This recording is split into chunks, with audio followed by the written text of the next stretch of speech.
ಗುರುವರ್ಯ, ಯಾರು ಈ ಬಾಲಕ ಮತ್ತು ನಿಮ್ಮನ್ನೇಕೆ ಪಿತಾಶ್ರೀ ಎಂದು ಸಂಬೋಧಿಸುತ್ತಿದ್ದಾನೆ? ಮಹಾರಾಜ, ನಾವು ನಿಮಗೆಲ್ಲವನ್ನು ವಿಸ್ತರಿಸಿ ಹೇಳುತ್ತೇವೆ.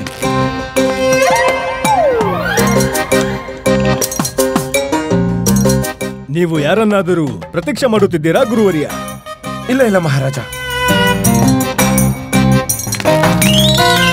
ಇನ್ನೂ ಏಕೆ ಬಂದಿಲ್ಲ? ಗಂಗುಗಹನರೇ, ಆಚಾರ್ಯರೇ, ಕೇಳಿದ್ದೇವೆ ಆ ಗಂಗುಗಹನರ ಆಶೀರ್ವಾದದಿಂದ ನಿಮಗೆ ಪುತ್ರನ ಪ್ರಾಪ್ತಿಯಾಗಿದೆ ಎಂದು. ಅಲ್ಲ, ಅರ್ಥಾತ್ ಆಚಾರ್ಯರೇ, ಏನು ಅವರ ಹೇಳಿಕೆಯ ಮೇರೆಗೆ ನೀವು ಆ ಆಲದ ವೃಕ್ಷದ ಕೆಳಗೆ ಪರಂಗಿಯನ್ನಿಟ್ಟಿದ್ದೀರಾ? ಬಾಬಾ ಗಂಗುಗಹನ್? ಹೌದು ಮಹಾರಾಜ, ಕೇಳಿದೀವಿ ಈ ಬಾಬಾ ವಿಜಯನಗರದ ಪ್ರಜೆಗಳಿಗೆ ಪುತ್ರ ಪ್ರಾಪ್ತಿ ಮಾಡುವುದಕ್ಕೆ ಸಹಾಯ ಮಾಡುತ್ತಿದ್ದಾರೆ.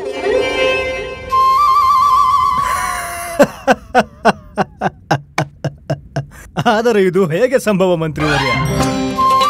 ಗುರುವರ್ಯ, ಏನು ಈ ಬಾಲಕ ನಿಮಗೆ ಆಲದ ಮರದ ಕೆಳಗೆ ಪರಂಗಿ ಇಟ್ಟಿದ್ದಕ್ಕೆ ಆದದ್ದೇ? ಇಲ್ಲ ಮಹಾರಾಜ, ಅಲ್ಲ, ಪರಂಗಿಯಿಂದ ಹೇಗೆ ಪುತ್ರ ಉತ್ಪನ್ನವಾಗುತ್ತದೆ? ಗುರುವರ್ಯ, ಹೇಗೆ ನೀವು ಕ್ಷಣ ಮಾತ್ರದಲ್ಲಿ ಯಾರನ್ನ ಬೇಕಾದ್ರೂ ಭಸ್ಮ ಮಾಡ್ತೀರೋ ಹಾಗೆ ಫಲದಿಂದ ಪುತ್ರ ಹೇಗ್ ಪ್ರಾಪ್ತಿಯಾಗಕ್ಕಾಗಲ್ಲ? ಆಗುತ್ತಲ್ವಾ ಗುರುವರ್ಯ? ಹಾ, ಮತ್ತು ನಾವೇ ನಿಮ್ಮ ಪುತ್ರ ಚಿಕ್ಕಾಚಾರ್ಯ ಪಿತಾಶ್ರೀ. ಹಾಗೆ ನಮ್ಮ ನಾಮಕರಣ ಕೂಡ ನೀವೇ ಮಾಡಿದ್ದೀರಿ. ನಾನು ಯಾವಾಗ ಮಾಡ್ದಿ?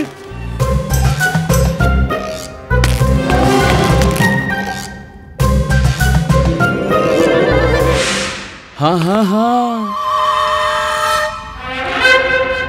ಅದೇ ರೂಪ, ಅದೇ ಶೃಂಗಾರ, ಇವ್ರದಂತೂ ಭಾವಭಂಗಿ ಕೂಡ ಹೋಲುತ್ತೆ ಮಹಾರಾಜ.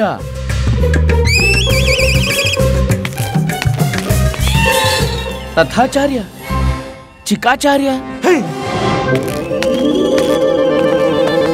ಇಲ್ಲ ಮಹಾರಾಜ, ಈ ಸಮಸ್ಯೆ ತುಂಬಾ ವಿಶಾಲ. ತಪ್ಪಾಗಿದೆ ಮಹಾರಾಜ. ಒಂದ್ ವೇಳೆ ಸಮಯಕ್ಕೆ ಸರಿಯಾಗಿ ನಿವಾರಣೆ ಆಗದಿದ್ದಲ್ಲಿ ಈ ಸಮಸ್ಯೆ ವಿಭ್ರಾಂತಿ ರೂಪ ಧಾರಣೆ ಮಾಡುತ್ತದೆ. ಗುರುವರ್ಯ, ಎಂತಹ ಸಮಸ್ಯೆ ಆಗುತ್ತದೆ? ಮಹಾರಾಜ, ಸಮಸ್ತ ವಿಜಯನಗರದಲ್ಲಿ ಈ ಮಿಥ್ಯೆ ಸಮಾಚಾರ ಹಬ್ಬುತ್ತಿದೆ. ನಮಗೆ ರಾಜಗುರು ತಥಾಚಾರ್ಯರಿಗೆ, ಒಬ್ಬ ಅಂತರ್ಯಾಮಿ ಮಹಾಜ್ಞಾನಿಗೆ ಆಲದ ವೃಕ್ಷದ ಕೆಳಗೆ ಪರಂಗಿ ಇಟ್ಟಿದ್ದಕ್ಕೆ ಪುತ್ರ ಪ್ರಾಪ್ತಿಯಾಗಿದೆ ಎಂದು. ಹಾ, ಇದು ಸತ್ಯವೇ. ನಾನೇ ಇದಕ್ಕೆ ಪ್ರಮಾಣ. ಬಾಯ್ಮುಚ್ಚಿ. ಮಹಾರಾಜ, ನೀವೇ ವಿಚಾರ ಮಾಡಿ. ಸಮಸ್ತ ವೇದಗಳನ್ನು ತಿಳಿದಿರುವವನು, ಸಮಸ್ತ ಚಮತ್ಕಾರಿ ಮಂತ್ರಗಳನ್ನು ತಿಳಿದಿರುವವನು, ಆ ಭಗವಂತ ಶಿವನಲ್ಲಿ ಸೀದಾ ಸಂಪರ್ಕ ಹೊಂದಿರುವವನು, ಬ್ರಹ್ಮಾಂಡದಲ್ಲಿ ಅಂತ ಯಾವುದೇ ಚಮತ್ಕಾರವಿಲ್ಲ ನಾವು ಮಾಡದೇ ಇರುವುದು. ಇದೊಂದು ಚಿಕ್ಕ ಚಮತ್ಕಾರ ಮಹಾರಾಜ. ಸತ್ಯವಚನವಿದು, ಸತ್ಯವಚನ. ಆದ್ರೆ ಗುರುವರ್ಯ, ನಿನ್ನೆ ರಾತ್ರಿ ನಾವು ಆಲದ ವೃಕ್ಷದ ಕೆಳಗೆ ಪರಂಗಿಡಲು ಹೋಗಿದ್ದೆವು. ಇದನ್ನೇ ಹೇಳಕ್ ಬಯಸಿದ್ರಲ್ವಾ ನೀವು, ಪಂಡಿತ್ ರಾಮ ಕೃಷ್ಣ? ಹಾ, ಹೌದು ಮಹಾರಾಜ, ನಾವು ಹೋಗಿದ್ದೆವು. ಮಹಾರಾಜ, ನಮ್ಮ ಪತ್ನಿ ಗಂಗೂಗಹನರ ಭಕ್ತೆ. ಗಂಗೂಗಹನರು ಅವಳಿಗೆ ಪರಂಗಿ ನೀಡಿದರು. ನಾವು ನಮ್ಮ ಪತ್ನಿಯ ಖುಷಿಗಾಗಿ ನಾವು ಆ ಪರಂಗಿಯನ್ನು ಆಲದ ವೃಕ್ಷದ ಕೆಳಗೆ ಇಡಲು ಹೋದೆವು. ಮತ್ತು ಆ ಪರಂಗಿಯ ಪ್ರಭಾವದಿಂದ ನಿಮ್ಗೆ ಪುತ್ರನ ಪ್ರಾಪ್ತಿಯಾಗಿದೆ. ಇಲ್ಲ,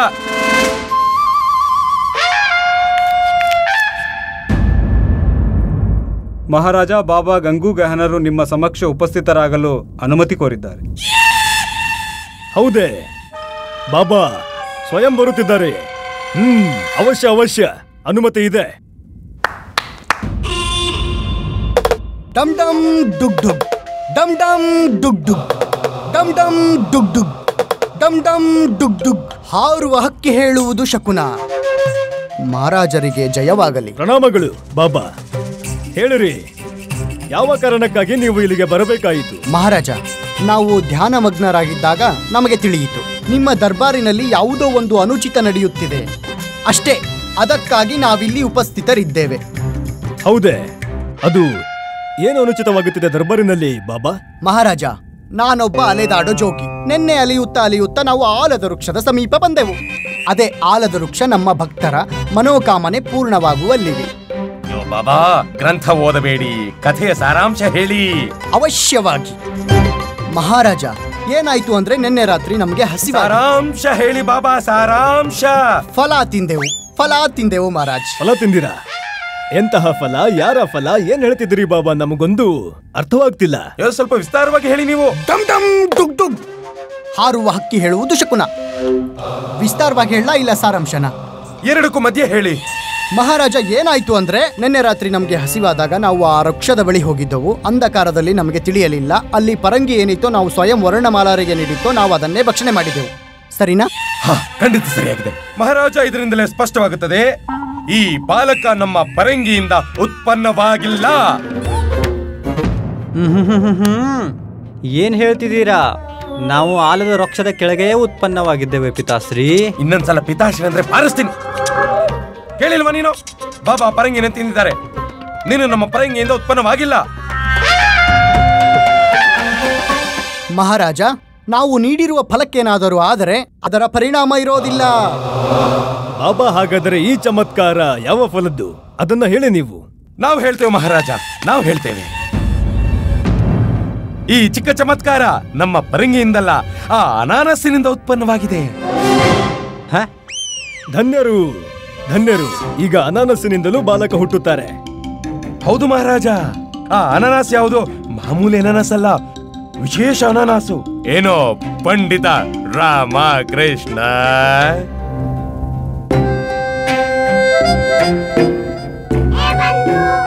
ರಾಮ, ಇವ್ ನಿನ್ ಪುತ್ರ ಅಲ್ಲ ತಾನೆ? ಬಾಯಿ ಮುಚ್ಚು. ಗುರುವರಿಯ, ನೀವೇನ್ ಮಾತಾಡ್ತಿದ್ದೀರಾ? ಫಲದಿಂದ ಎಲ್ಲಾದ್ರೂ ಪುತ್ರ ಪ್ರಾಪ್ತಿ ಆಗ್ತಾನೇನು? ಆಗತ್ತೆ ಆಗತ್ತೆ ಆಗತ್ತೆ ಮಹಾರಾಜ. ಈ ಬಾಲಕ ಉದಾಹರಣೆ ಇದಾನಲ್ಲ. ಆಗ್ಬೋದೇನೋ, ಆದ್ರೆ ಅನಾನಸ್ಸಿಂದ ಆಗಲ್ಲ ಮಹಾರಾಜ. ಪಂಡಿತ ರಾಮಕೃಷ್ಣ. ಹಾ ಮಹಾರಾಜ. ನೀವು ಯಾವ ರೀತಿ ವಿಚಲಿತರಾಗುತ್ತಿದ್ದೀರಿ ಎಂದರೆ ಆಲದ ಮರದ ಕೆಳಗೆ ಆ ಅನಾನಸ್ಸನ್ನು ನೀವೇ ಇಟ್ಟಿರುವ ಹಾಗೆ.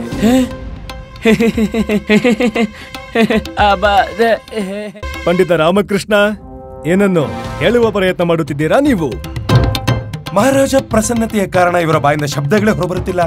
ನಾವು ನಿಮಗೆ ಹೇಳುತ್ತೇವೆ, ನೀವು ಏನು ಹೇಳಿದ್ದೀರೋ ಖಂಡಿತ ಸತ್ಯವಾಗಿ ಇತ್ತು. ಯಾವ ಅನಾನಸ್ಸಿನಿಂದ ಈ ಬಾಲಕ ಉತ್ಪನ್ನವಾಗಿದ್ದಾನೋ ಆ ಅನಾನಸ್ಸನ್ನು ಪಂಡಿತ ರಾಮಕೃಷ್ಣ ಆ ಆಲದ ವೃಕ್ಷದ ಕೆಳಗೆ ಇಟ್ಟಿದ್ದರು. ಗತರಾತ್ರಿ ನಾವು ಸ್ವಯಂ ನಮ್ಮ ನೇತ್ರಗಳಿಂದ ಆ ಅನಾನಸ್ಸನ್ನು ಪಂಡಿತ ರಾಮಕೃಷ್ಣರ ಕೈಯಲ್ಲಿ ನೋಡಿದ್ದೆವು.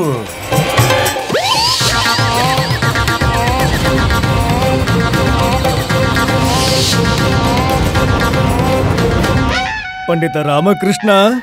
ಹಾ ಮಹಾರಾಜ, ಅದು ಅಮ್ಮ ಮತ್ತೆ ಶಾರದಾ ಬಲವಂತ ಮಾಡಿದ್ದಕ್ಕೆ ನಾನು ಆ ಅನಾನಸ್ನ ಆಲದ ವೃಕ್ಷದ ಕೆಳಗಿಟ್ಟಿದ್ದೆ. ಮಹಾರಾಜ, ಇದರಿಂದಲೇ ತಿಳಿಯುತ್ತದೆ ಇವನು ಚಿಕ್ಕಾಚಾರ್ಯನಲ್ಲ, ಬದಲಾಗಿ ಪಂಡಿತ ರಾಮಕೃಷ್ಣರ ಅನಾನಸ್ಸಿನಿಂದ ಹುಟ್ಟಿದಂತಹ ಇವರ ಪುತ್ರ ಚಿಕ್ಕ ರಾಮ.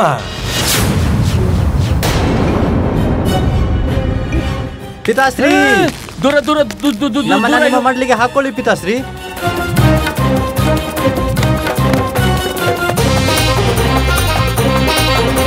ಹೇ, ಇದೇನು ಮಹಾರಾಜ? ಇದು ಸತ್ಯವಲ್ಲ. ಯಾಕೆ? ನೀವು ಆಲದ ವೃಕ್ಷದ ಕೆಳಗೆ ಬಾಬಾ ಗಂಗೂಗಹನರು ನೀಡಿದ ಅನಾನಸನ್ನು ಇಟ್ಟಿದ್ದೀರೋ ಇಲ್ಲ ಇಟ್ಟಿರಲಿಲ್ಲವೋ? ಇಟ್ಟಿದ್ದೆ. ಆದ್ರೆ ಬಾಬಾ, ನೀವು ನೀಡಿರೋ ಫಲದಿಂದ ಪುತ್ರ ಉತ್ಪನ್ನವಾಗುತ್ತದೋ ಇಲ್ಲ ಆಗುವುದಿಲ್ಲವೋ? ಅವಶ್ಯವಾಗಿ ಆಗುತ್ತದೆ. ನಮ್ಮ ಬಳಿ ದೊಡ್ಡ ಪಟ್ಟಿಯೇ ಇದೆ.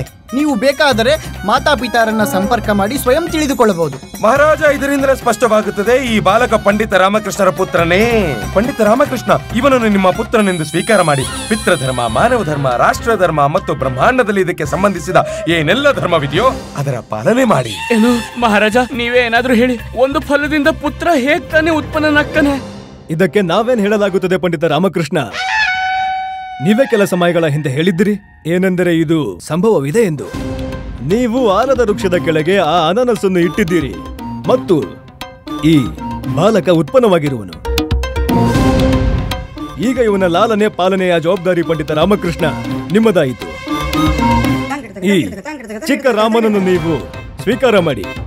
ಇವನಿಗೆ ಒಬ್ಬ ಒಳ್ಳೆಯ ಪಿತನಾಗಿ ನೀವು ಒಂದು ಒಳ್ಳೆಯ ಭವಿಷ್ಯ ನೀಡಿ, ಒಂದೊಳ್ಳೆಯ ಜೀವನ ನೀಡಿ. ಇದು ನಮ್ಮ ಇಚ್ಛೆಯೂ ಹೌದು ಮತ್ತು ನಮ್ಮ ಆದೇಶವೂ ಕೂಡ. ಮಹಾರಾಜ. ಪಿತಾಶ್ರೀ, ಅಯ್ಯೋ ಪಿತಾಶ್ರೀ, ನಮ್ಮನ್ನ ಸ್ವೀಕಾರ ಮಾಡಿ ಪಿತಾಶ್ರೀ.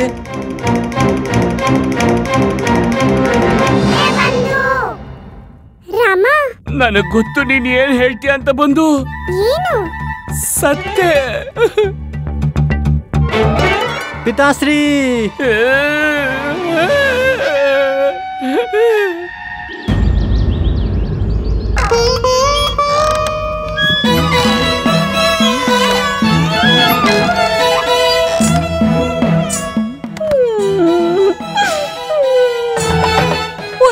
ರಾಮ ಆಲದ ಮರ ಕೆಳಗೆ ಆ ಫಲವನ್ನ ಇಟ್ಟಿದ್ರೆ ಇವತ್ತಿ ತೊಟ್ಲಲ್ಲಿ ಪುಟ್ಟ ಮಗು ಕೈಕಾಲು ಆಡಿಸ್ತಾ ಇರೋ ಶಬ್ದ ಕೇಳಿಸ್ತಾ ಇರೋದು.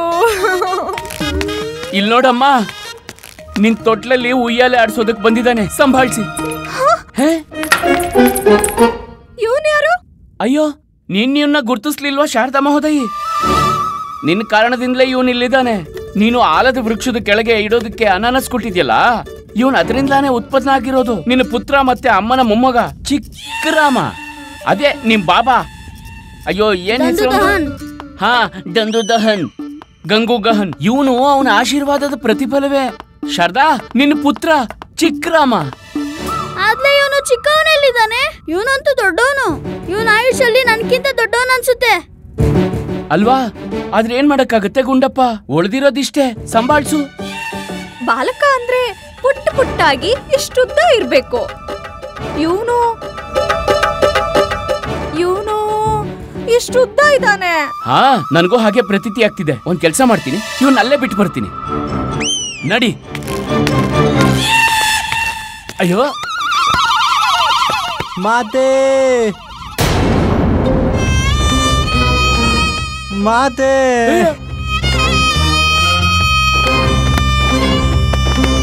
ಪುತ್ರ.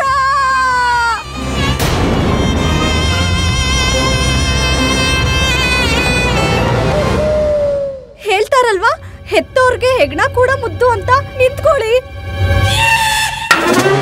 ಚಿಕ್ಕು, ನೀನ್ ದೊಡ್ಡವನಾಗಿದ್ರು ಸರಿ, ಆದ್ರೆ ನೀನು ಆಲದ ವೃಕ್ಷದಿಂದ ಉತ್ಪನ್ನವಾಗಿದೀಯಾ. ನೀನು ನಿಸ್ಸಂದೇಹವಾಗಿ ನನ್ನ ಮೊಮ್ಮಗನೇ ಮತ್ತು ಶಾರದಾಳ ಪುತ್ರ. ನೀವು ಸತ್ಯ ಹೇಳ್ತಿದ್ದೀರಿ ಅಜ್ಜಮ್ಮ. ಅಮ್ಮ,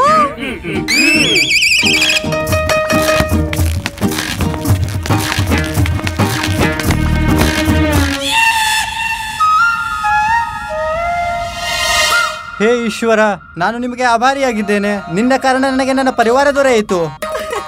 ಎತ್ಕೊಳ್ಳಿ. ನೀನೇ ಎತ್ಕೋ, ನಿನ್ನ ಬಾಲಕನೇ. ಅಯ್ಯೋ, ನೀವು ಎತ್ಕೊಳ್ಳಿ, ನಿಮ್ಗೂ ಪುತ್ರನೇ ತಾನೇ. ಯಾಕೆ ಈಗ ತಾನೇ ಇವನ್ನ ಮನೆಯಿಂದ ಹೊರಗೆ ಹಾಕ್ತಿದ್ದೆ? ಆದ್ರೆ ಈಗ ಹಾಕ್ತಿಲ್ಲ ಅಲ್ವಾ? ಇವರ್ಯಾರು? ನಾನೇನ್ ಚಿಕ್ಕಪ್ಪ, ಲಾಮನ ಮಿತ್ರ ಗುಂಡಪ್ಪ. ನಿಮ್ಮ ಕೈಯಲ್ಲೇನಿದೆ? ಇದು ಗಂಟೆಗಳು, ಆದ್ರೆ ನಾನು ನಿಂಗೆ ಕೊಡುವುದಿಲ್ಲ. ಕೊಡು ಕೊಡು ಕೊಡೋಲ್ಲ, ನಾನು ಕೊಡು, ಆಡ್ಬೇಕು. ಕೊಡೋ, ನಾನು ಆಡ್ಬೇಕು. ಚಿಕ್ಕಪ್ಪ, ಚಿಕ್ಕಪ್ಪ ಕೊಡು.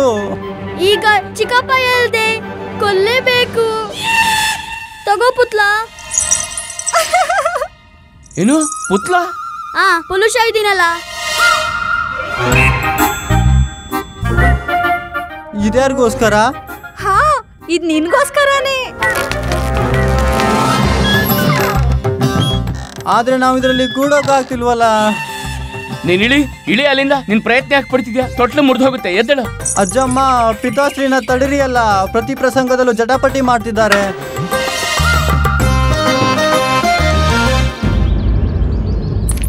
ಇತ್ತಗೊಳ್ಳಿ ಮಹಾರಾಜ. ಏನಿದು? ಇದಂತೂ ದಾಳಿಂಬೆಯ ಹಾಗೆ ಪ್ರತೀತಿ ಆಗುತ್ತಿದೆ. ಮಹಾರಾಜ, ಇದು ದಾಳಿಂಬೆಯೇ. ದಾಳಿಂಬೆ, ಇಂದು ನೀವು ಫಲ ತಂದಿದ್ದೀರಿ. ಯಾವುದೇ ವಿಶೇಷ ವ್ಯಂಜನ ಮಾಡಿಲ್ಲವೇ ನಮಗಾಗಿ ನೀವು? ಮಹಾರಾಜ, ಇದು ತಿನ್ನೋಕಲ್ಲ, ಇದು ಆಲದ ವೃಕ್ಷದ ಕೆಳಗೆ ಇರಿಸೋಕೆ. ಯಾವ ವೃಕ್ಷದ ಕೆಳಗೆಂದರೆ ಆ ವೃಕ್ಷದ ಕೆಳಗೆ ಫಲ ಇರಿಸುವುದರಿಂದ ಪುತ್ರ ಉತ್ಪನ್ನವಾಗುತ್ತಾನೆಯೇ? ಹಾ ಮಹಾರಾಜ. ಆದ್ರೆ ಮಹಾರಾಣಿ ತಿರುಮಲಾಂಬ, ನೀವು ದಾಳಿಂಬೆಯೇ ಏಕ್ ತಂದಿದ್ದೀರಾ? ಯಾಕಂದ್ರೆ ನಮ್ಗೆ ಮನೆ ತುಂಬಾ ಮಕ್ಕಳು ಬೇಕು. ಆದ್ರೆ ಮಹಾರಾಣಿ ತಿರುಮಲಾಂಬ, ದಾಳಿಂಬೆಗೂ ಸಂತಾನಕ್ಕೂ ಏನ್ ಸಂಬಂಧ ಇದೆ? ತುಂಬಾ ಹತ್ತಿರದ ಸಂಬಂಧವಿದೆ. ಹೇಗೆ ಪಂಡಿತ ರಾಮಕೃಷ್ಣ ಆಲದ ಮರದ ಕೆಳಗೆ ಅನನಸ್ ಇಟ್ಟಿದ್ರೋ ಅವ್ರಿಗೆ ಪುತ್ರನ ಪ್ರಾಪ್ತಿಯಾಯ್ತು. ದಾಳಿಂಬೆಯಲ್ಲಿ ಎಷ್ಟು ಧಾನ್ಯವಿರುತ್ತೆ ಯೋಚಿಸಿ, ನಮ್ಗೆ ಎಷ್ಟೊಂದು ಪುತ್ರರು ಪ್ರಾಪ್ತಿಯಾಗ್ಬೋದು ಅಲ್ವಾ ಮಹಾರಾಜ? ಆದ್ರೆ ಮಹಾರಾಣಿ ತಿರುಮಲಾಂಬ, ನಿಮ್ಗೆ ಇಷ್ಟೊಂದು ಸಂತಾನದ ಏನ್ ಅವಶ್ಯಕತೆ ಇದೆ? ಇದರಲ್ಲಿ 2 ಲಾಭವಿದೆ. ಒಂದು, ನಮ್ಮ ಹೆಸರು ಇತಿಹಾಸದ ಪುಟಗಳಲ್ಲಿ ಸ್ವರ್ಣಾಕ್ಷರಗಳಲ್ಲಿ ಅಂಕಿತವಾಗುತ್ತೆ. ಮತ್ತೊಂದು ಲಾಭ ಏನಂದ್ರೆ, ನಾವು ಅಷ್ಟೊಂದು ಸ್ವಾದಿಷ್ಟ ವ್ಯಂಜನ ಮಾಡ್ತೇವೆ, ಅದನ್ನ ಸವಿಯೋಕೆ ನಮ್ಗೆ ತುಂಬಾ ಪುತ್ರರ ಅವಶ್ಯಕತೆ ಇರುತ್ತೆ, ಅವಶ್ಯ ಇರುತ್ತೆ. ಮಹಾರಾಣಿ ಚಿನ್ನಾದೇವಿ, ನೀವು ಚಿಂತೆ ಮಾಡ್ಬೇಡಿ. ನಾವು ನಿಮ್ಗೋಸ್ಕರನು ಸೀತಾಫಲ ತರಿಸಿದೀವಿ. ನೀವದನ್ನ ಮಹಾರಾಜರಿಗೆ ಹೇಳಿ ಆಲದ ಮರದ ಕೆಳಗೆ ಇಡೋಕ್ ಹೇಳಿ. ನಿಮ್ಗೂನು ತುಂಬಾ ಪುತ್ರರ ಪ್ರಾಪ್ತಿಯಾಗುತ್ತೆ. ಸೀತಾಫಲವೇಕೆ? ನಾವು ದಾಳಿಂಬೆಯೇ ಇಡುತ್ತೇವೆ. ಇಲ್ಲ ಇಲ್ಲ ಇಲ್ಲ, ಇದರಿಂದ ತುಂಬಾ ದೊಡ್ಡ ಸಮಸ್ಯೆ ಆಗುತ್ತಲ್ಲ. ಎಂಥ ಸಮಸ್ಯೆ? ನಿಮ್ಮ ಮತ್ತು ನಮ್ಮ ಪುತ್ರರು ಬೇರೆ ಬೇರೆ ಯಾಕೆ ಕಾಣ್ಬೇಕು? ಇಲ್ದಿದ್ರೆ ಹೇಗ್ ಗೊತ್ತಾಗುತ್ತೆ ನಿಮ್ಮ ಪುತ್ರರು ಯಾರೆಂದು, ನಮ್ಮ ಪುತ್ರರು ಯಾರೆಂದು? ಧನ್ಯವಾದ ಮಹಾರಾಣಿ ತಿರುಮಲಾಂಬ. ನಿಮ್ಗೆ ನಮ್ ಬಗ್ಗೆ ಎಷ್ಟ್ ಚಿಂತೆ ಇರುತ್ತೆ. ಸತ್ಯವಾಗ್ಲು ನೀವು ತುಂಬಾ ಬುದ್ಧಿವಂತರು. ನಮ್ಮ ಮಾತೆ ಕೂಡ ಇದನ್ನ ಹೇಳುತ್ತಾರೆ. ನಮ್ಮ ಹೃದಯ ತುಂಬಾ ವಿಶಾಲವಾಗಿದೆ ಅಂತ. ಮತ್ತೆ ಎಲ್ರ ವಿಷಯದಲ್ಲೂ ಯೋಚಿಸ್ತೀವಿ. ಅದ್ಭುತ, ಸತ್ಯ ಹೇಳುತ್ತಿದ್ರು ನಿಮ್ಮ ಮಾತೆ. ಮಹಾರಾಜ, ಮಾತೆ ಅಂತಿದ್ದಾಗೆ ನೆನ್ಪಾಯ್ತು. ನೀವು ಈ ದಾಳಿಂಬೆಯನ್ನ ಆಲದ ಮರದ ಕೆಳಗೆ ಇರಿಸ್ಬೇಕಲ್ವಾ? ಮಾತೆಯಿಂದ ದಾಳಿಂಬೆ ಹೇಗೆ ಸ್ಮರಣೆಗೆ ಬಂತು? ಮಹಾರಾಜ, ನೀವು ದಾಳಿಂಬೆನ ಆಲದ ಮರದ ಕೆಳಗೆ ಇಟ್ರೆ ತಾನೆ ನಾವು ಮಾತೆ ಆಗೋಕ್ ಸಾಧ್ಯ ಅಲ್ವಾ? ಮಹಾರಾಜ, ನಿಮ್ಗೂ ಹಾಗೆ ಪ್ರತೀತಿಯಾಗುತ್ತಾ? ಅನಾನಸನ್ನು ಆಲದ ವೃಕ್ಷದ ಕೆಳಗೆ ಇರಿಸಿದ್ದರಿಂದ ಪಂಡಿತ ರಾಮಕೃಷ್ಣರಿಗೆ ಪುತ್ರನ ಪ್ರಾಪ್ತಿಯಾಯ್ತೆಂದು? ಮಹಾರಾಣಿ ಚಿನ್ನಾದೇವಿ, ಹಾಗೆಲ್ಲದರೂ ಆಗುತ್ತದೆಯೇ? ಸಂಭವವಿದೆಯೇ? ಹಾಗಾದರೆ ನೀವು ಬಾಲಕನ ಲಾಲನೆ ಪಾಲನೆಯ ಜವಾಬ್ದಾರಿ ಪಂಡಿತ ರಾಮಕೃಷ್ಣರಿಗೆ ಏಕೆ ನೀಡಿದಿರಿ? ಆನಂದ ಪ್ರಾಪ್ತಿಗಾಗಿ. ಯಾವಾಗ ರಾಮಕೃಷ್ಣ ಯಾವುದಾದರೂ ವಿಚಿತ್ರ ಸಮಸ್ಯೆಯಲ್ಲಿ ಸಿಕ್ಕಾಕೊಂಡಾಗ ನಮ್ಗೆ ತುಂಬಾ ಆನಂದವಾಗುತ್ತೆ. ಮತ್ತು ಆ ಸಮಸ್ಯೆಗೆ ನಿವಾರಣೆಯನ್ನು ಕೂಡ ಯಾವ ಪ್ರಕಾರ ಮಾಡುತ್ತಾರೆಯೋ ಅದು ಅಧಿಕ ಮನರಂಜನೆಯಾಗಿರುತ್ತದೆ. ಎಲ್ಲಿದ್ದಾನೆ ನಮ್ಮ ಪುತ್ರ? ಪುತ್ರ,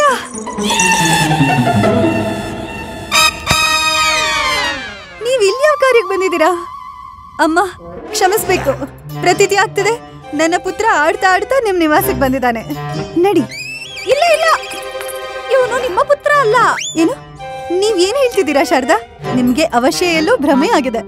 ಇವನು ಆಲದ ವೃಕ್ಷದಿಂದ ಉತ್ಪನ್ನವಾಗಿರೋ ನಮ್ಮ ಪುತ್ರ ಚಿಕ್ಕಾಚಾರ್ಯರು. ಇಲ್ಲ ಇಲ್ಲ ಗುರುಮಾತೆ, ಇವನು ಬಾಬಾ ಗಂಗೂಗಹನರ ಆಶೀರ್ವಾದದಿಂದ ಆಲದ ಮರದ ಕೆಳಗೆ ಅನಾನಸ್ಸಿನಿಂದ ಉತ್ಪನ್ನವಾದ ಚಿಕ್ಕರಾಮ. ಇಲ್ಲ ಇಲ್ಲ, ಪರಂಗಿ. ಅನಾನಸ್ ನೋಡಿ, ಇವನು ಪರಂಗಿ ತರ ಗುಂಡಿಗಿದ್ದಾನೆ. ಇಲ್ಲ, ಅನಾನಸ್ ತರ ಉದ್ದ ಇದ್ದಾನೆ. ಆದ್ರೆ ಇದೇಗ್ ಸಂಭವವಿದೆ? ನಾವು ಸ್ವಯಂ ನಮ್ಮ ಸ್ವಾಮಿನ ಆಲದ ವೃಕ್ಷದ ಕೆಳಗೆ ಪರಂಗಿ ಇಡೋಕೆ ಕಳ್ಸಿದ್ವಿ. ಆದ್ರೆ ಗುರುಮಾತೆ, ಗುರುವರ್ಯ ಇಲ್ಲಿವರೆಗೆ ಯಾವ್ದಾದ್ರೂ ಕಾರ್ಯ ಸರಿಯಾಗಿ ಮಾಡಿದಾರಾ?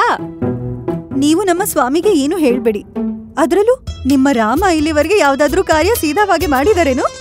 ಯಾವಾಗ್ಲೂ ಅವ್ರ ಜಲೇಬಿ ತರ ಸುತ್ಕೊಂಡ್ ಜೊತ್ಕೊಂಡ್ ಆದ್ರೆ ಜಿಲೇಬಿ ತಿನ್ನೋಕೆ ಎಷ್ಟು ಸಿಹಿ ಆಗಿರುತ್ತೆ ಅಮ್ಮ. ಮಾತೆ, ನಾವು ಜಿಲೇಬಿ ತಿನ್ನಬೇಕು. ಹಾ ಪುತ್ರ, ಯಾಕಾಗಲ್ಲ. ನಡೀರಿ, ನಿವಾಸಕ್ಕೆ ನಾವು ನಿಮ್ಗಲ್ಲಿ ಜಿಲೇಬಿ ಕೊಡಿಸ್ತೀವಿ. ನಡೀರಿ. ಕ್ಷಮಿಸ್ಬೇಕು ಗುರುಮಾತೆ, ಆದ್ರೆ ಇವನು ನಮ್ಮನ್ನ ಅಮ್ಮ ಅಂದಿದ್ದಾನೆ. ಇಲ್ಲ ಇಲ್ಲ ಶಾರದಾ, ಇವನು ಮೊದಲು ನಮ್ಮನ್ನ ಮಾತೆ ಅಂದಿದ್ದಾನೆ. ನಡೀರಿ, ನಿವಾಸಕ್ಕೆ ಹೋಗೋಣ. ಚಿಕ್ಕರಾಮ ಇಲ್ಲೇ ಇರ್ತಾನೆ. ಚಿಕ್ಕಾಚಾರ್ಯ, ಚಿಕ್ಕರಾಮ, ಚಿಕ್ಕಾಚಾರ್ಯ, ಚಿಕ್ಕರಾಮ, ಚಿಕ್ಕಾಚಾರ್ಯ, ಚಿಕ್ಕರಾಮ, ಚಿಕ್ಕಾಚಾರ್ಯ, ಚಿಕ್ಕರಾಮ, ಚಿಕ್ಕಾಚಾರ್ಯ, ಚಿಕ್ಕರಾಮ, ಚಿಕ್ಕಾಚಾರ್ಯ, ಚಿಕ್ಕರಾಮ. ಅಯ್ಯೋ ಬಿಟ್ಬಿಡಿ ಅಣ್ಣ, ಅವ್ನ ಕೈಗಳಿಗೆ ಕಷ್ಟ ಆಗ್ತಿದೆ. ಇದು ಕಷ್ಟಕ್ಕಲ್ಲ, ಇದು ಪ್ರಸನ್ನತೆಯ ಕಣ್ಣೀರು. ನಿಮ್ಮೆಲ್ಲರ ಪ್ರೀತಿ ನೋಡಿ ಕಣ್ಣು ತುಂಬಿತು. ನಾನು ಅನಾನಸ್ಸಿನಿಂದ ಉತ್ಪನ್ನನಾಗಿದ್ದೇನೆ ಅಂದ ಮೇಲೆ ನನ್ನ ವಾಸ್ತವಿಕ ಮಾತೆ ಶಾರದಾ ದೇವಿ ನಿಮ್ಮ ಪರಂಗಿ ಹಣ್ಣನ್ನು ಬಾಬಾ ಗಂಗೂಗಹನ್ ತಿಂದಿದ್ದಾರೆ. ಒಂದ್ ವೇಳೆ ನಿಮ್ಮ ಪುತ್ರನಿದ್ದರೆ ಅವರ ಹೊಟ್ಟೆಯಲ್ಲಿರುತ್ತಾನೆ. ಆದರೆ ನೀವು ಯಾವುದೇ ಕಾರಣಕ್ಕೂ ಚಿಂತಿಸಬೇಡಿ ಮಾತೆ, ನಾನು ನಿಮ್ಮನ್ನು ಪುತ್ರನಂತೆ ನೋಡಿಕೊಳ್ಳುತ್ತೇನೆ. ನೀವು ಸತ್ಯ ಹೇಳ್ತಿದ್ದೀರಾ? ಹಾ.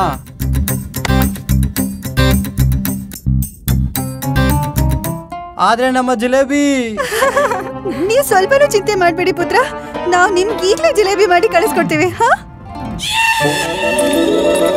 ಚಿಂತೆ ಮಾಡ್ಬೇಡ ಪುತ್ರ, ನಮ್ದಂತ ಇರೋದು ಯಾವತ್ತಿದ್ರು ನಮ್ದೇನೆ. ನಾನು ಈಗ್ಲೇ ನಿನಗೆ ಜಿಲೇಬಿ ಮಾಡ್ಕೊಂಡ್ ಬರ್ತೀನಿ. ಹಾ ಅಮ್ಮ, ಈಗ್ಲೇ ತರ್ತೀವಿ. ಪಿತಾಶ್ರೀ, ಭವನವಂತೂ ನೀವು ಅತ್ಯಂತ ಭವ್ಯವಾಗಿ ನಿರ್ಮಿಸಿದ್ದೀರಿ. ಸ್ವಲ್ಪ ಧನವಾದ್ರೂ ಸಂಗ್ರಹ ಮಾಡಿದ್ದೀರೋ ಇಲ್ಲ ಸಮಸ್ತ ಭವನ ನಿರ್ಮಾಣಕ್ಕೆ ಸಮಾಪ್ತಿಯಾಗಿದೆಯೋ? ಅಮ್ಮ ಒಂದ್ ಕ್ಷಣ ನೋಡು ಚಿಕ್ಕು, ಮೊದಲನೇ ವಿಷಯ ಏನಂದ್ರೆ ನಾನು ನಿನ್ನ ಪಿತಾಶ್ರೀ ಅಲ್ಲ. ಮತ್ತೆ ಎರಡನೇ ವಿಷಯ, ನಿನ್ಗೆ ಇದನ್ನೆಲ್ಲ ತಿಳ್ಕೊಂಡು ಏನ್ ಮಾಡ್ಬೇಕಾಗಿದೆ? ನಿಮ್ಮ ಉತ್ತರಾಧಿಕಾರಿಯಾಗಿರುವ ಕಾರಣ ನಿಮ್ಮ ನಂತರ ಎಲ್ಲವೂ ನಾವೇ ನೋಡ್ಕೊಳ್ಬೇಕಲ್ಲವೇ? ಅದಕ್ಕೆ ನಮಗೆ ಪೂರ್ತಿ ವಿಷಯ ತಿಳಿದಿರ್ಬೇಕಲ್ಲವೇ? ನೋಡ್ದ್ಯಾ ಅಮ್ಮ, ಇನ್ನು ನನ್ ಮನೆಗ್ ಬಂದೇ ಇಲ್ಲ. ಆಗ್ಲೇ ನನ್ನ ಮೇಲೆ ಕಳ್ಸ ಮಾತಾಡ್ತಿದ್ದಾನೆ. ಪಿತಾಶ್ರೀ ಎಲ್ರೂ ಒಂದಿನ ಹೋಗ್ಲೇಬೇಕಲ್ಲವೇ? ಅಯ್ಯೋ ಹೋಗೋ.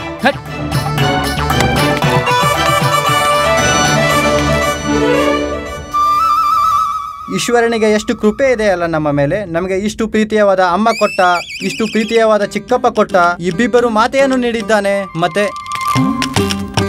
ಮತ್ತೆ ಎಲ್ಲಕ್ಕಿಂತಲೂ ಅತಿಯಾಗಿ ಪ್ರೀತಿ ಮಾಡೋ ಪಿತಾಶ್ರೀ ಕೂಡ ನೀಡಿದ್ದಾನೆ. ಅಯ್ಯೋ ಎಲ್ಲ ಬಾಬಾ ದಂದು ದಾಲನ ಕೃಪೆ.